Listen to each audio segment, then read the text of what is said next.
So what is foreign exchange risk? So those persons who are having foreign exposure, okay, like import, export, transaction, etc.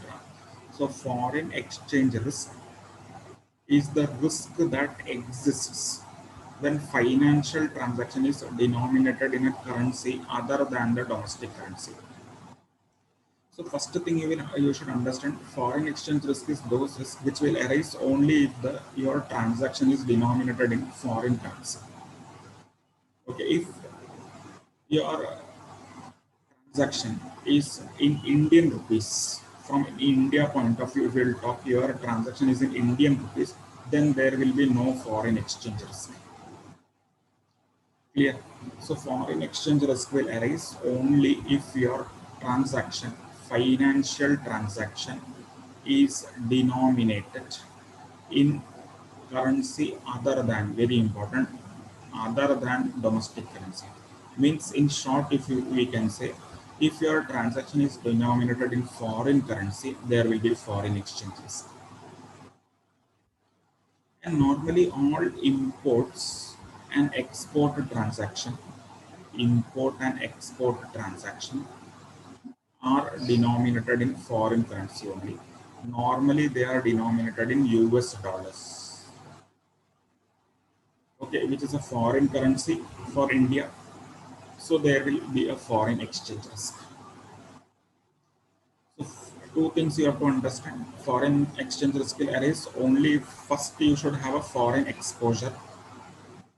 Okay, and second thing is that if your transaction is in foreign currency, denominated in foreign currency, then you will have the foreign exchange risk. Now, what is foreign exchange risk? Foreign exchange risk is the risk of unfavorable change in exchange rate between your domestic currency and denominated foreign currency before the transaction is completed. We have taken one illustration also in the last class. Again, we will firstly look at that. On 1st April, you had exported goods to USA and the invoice was in $1 lakh. $1 lakh worth goods you have exported to USA. Clear? So, but payment you will receive only after 3 months. Normally, export import transactions are on credit basis. So after 3 months, you will receive, means on 1st July you will receive the payment from the USA, US. Okay. Now what may happen? See,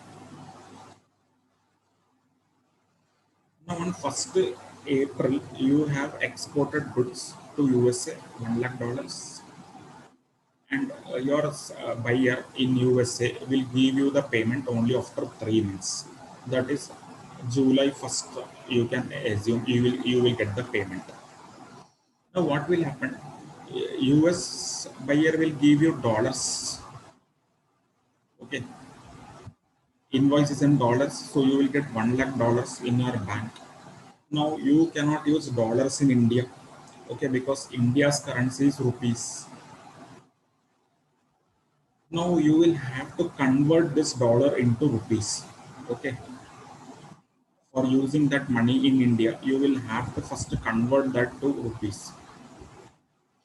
Now what may happen? See, on 1st April, when you sold the goods, $1 was 80 rupees. Okay. So by selling $1, you would get 80 rupees. But on 1st July, dollar rate became $1 became 75 rupees.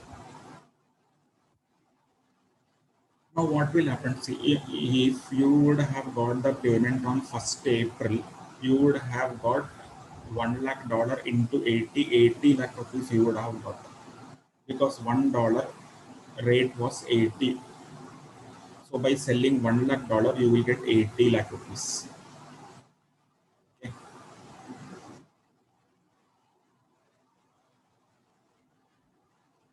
You would have got, but you would not get because you will get payment on July.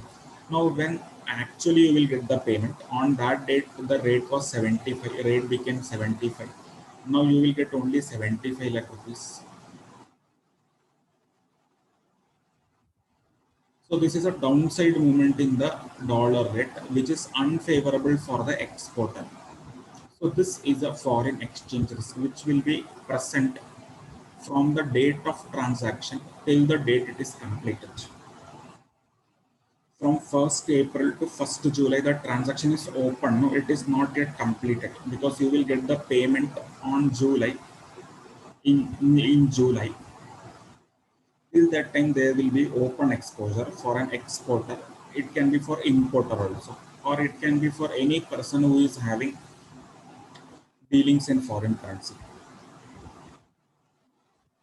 Okay, because how foreign exchange rate will fluctuate, that nobody can tell with perfection.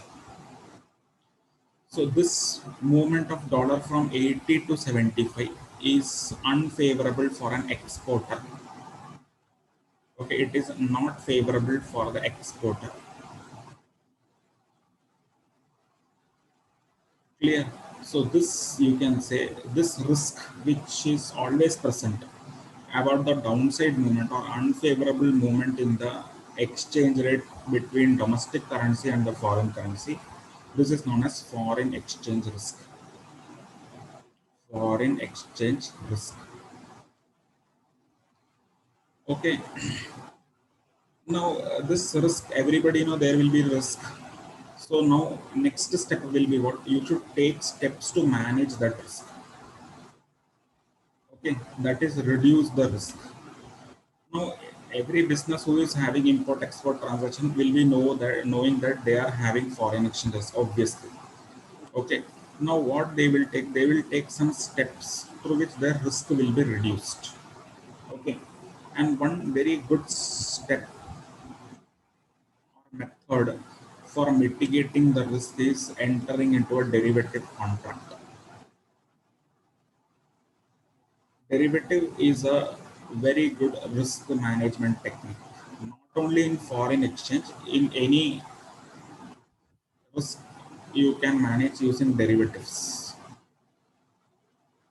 In share market also, derivatives are popularly used for mitigating the risk. In commodities also, derivative contracts are used. In foreign exchange market also, derivatives are used. You can manage interest rate risk using derivative contracts. So derivative is a very popular method for risk management or risk mitigation.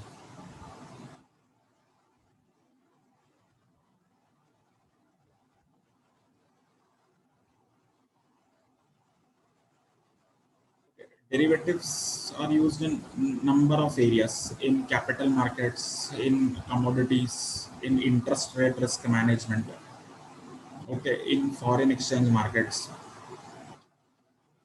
So by using derivatives, you can manage or mitigate your risk. Now, what is a derivative? A derivative is a contract. Derivative is nothing but it is a contract between two parties. But the main important feature of this contract is that this contract does not have its own value.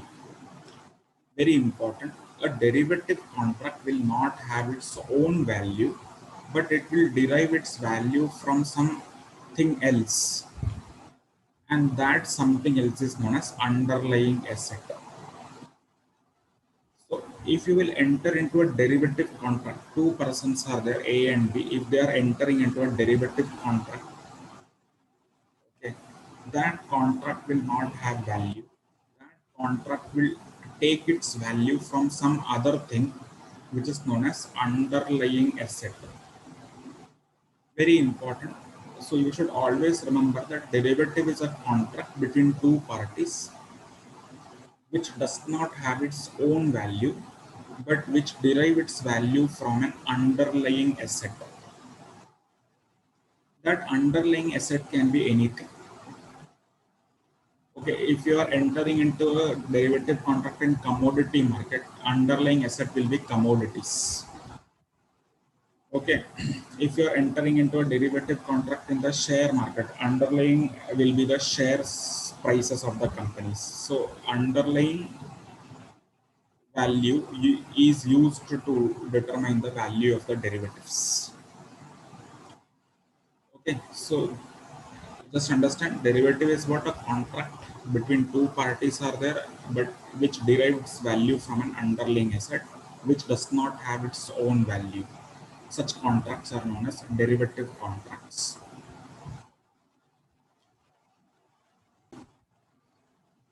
Now, let us take a small example for understanding how derivative contracts will work.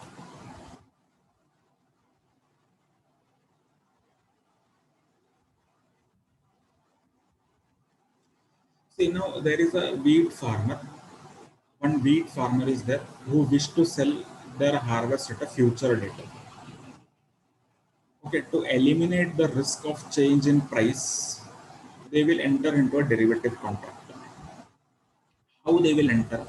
Let us see. One wheat farmer is there, A. So, wheat farmer, they will first, various processes are required no, for agriculture. First, you should sow the seeds of wheat, etc. Okay, then after 4 or 5 months, the wheat crops will grow.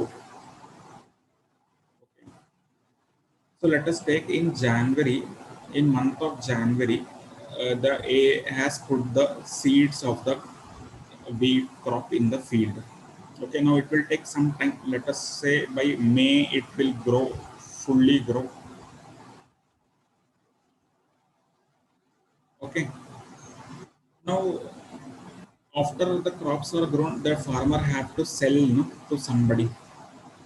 Okay, so let us assume that there is an agent B who will purchase the crops from A. Okay, so understand the situation. In January, A is doing all the necessary agricultural activities, initial agricultural activities process. Then in May, he will get the fully grown wheat crops. Okay. Now, after the crops are grown and harvested, he has to sell. So there is an intermediary agent, you can say B, who will purchase the crops from A. Now, see, as a farmer, A will always be concerned about the price which will be prevailing in May. Okay, agriculture, any commodities price will keep on changing. Everybody knows that. So suppose in January, 1 kg wheat was selling for, let us say, assume 40 rupees. Okay, but in May it may not be 40. This farmer is expecting that there will be reduction in price till May. Okay, every person who is in business will have reasonable knowledge. No, what maybe is their product's future price. They are into that activity for many years, so using their experience, they can reasonably understand or estimate what will be their product's future price. So Mr. A farmer estimate that by May comes 1 kg of wheat price may fall to 35 rupees. Okay, understanding in January the price was 40, then farmer estimated that by May the price may become 34. Now see, there is a risk here always present. 40 and 35, a loss of 5 per kg. Okay, now what farmer can do? He can enter into a derivative contract with B. Okay, B is the buyer who will buy the farmer's A's product, wheat crops. Okay, now what A can do? He will enter into a contract with B that in May I will sell my entire wheat crops to you at rupees 38 per kg.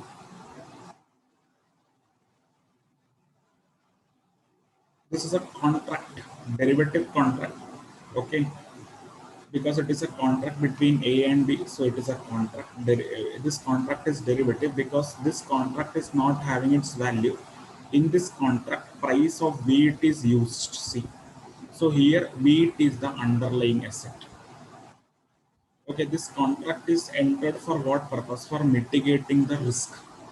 Now, since in January the price was 40 and farmer estimated that it will become 35, may become 35. So what he did, he entered into a contract with B buyer at 38 rupees. What will happen in May? Suppose price actually becomes 35. Now farmer need not worry about actual market price. Now he can sell at 38 rupees because he has entered into a contract with B. Okay, this contract is a derivative contract. Now understand, by entering into this derivative contract, farmer has reduced his risk by rupees 3. How 3? If he would not have entered into this contract, he would have sold at the actual market price 35. So loss would have been 5, 40 and 35.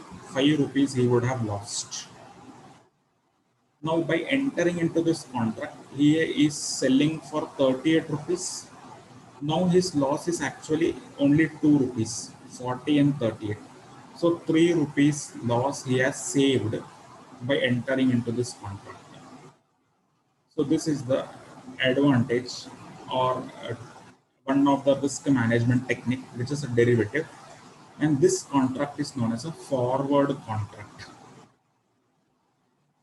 This type of derivative contracts, which is entered by A and B, is a forward contract. Why?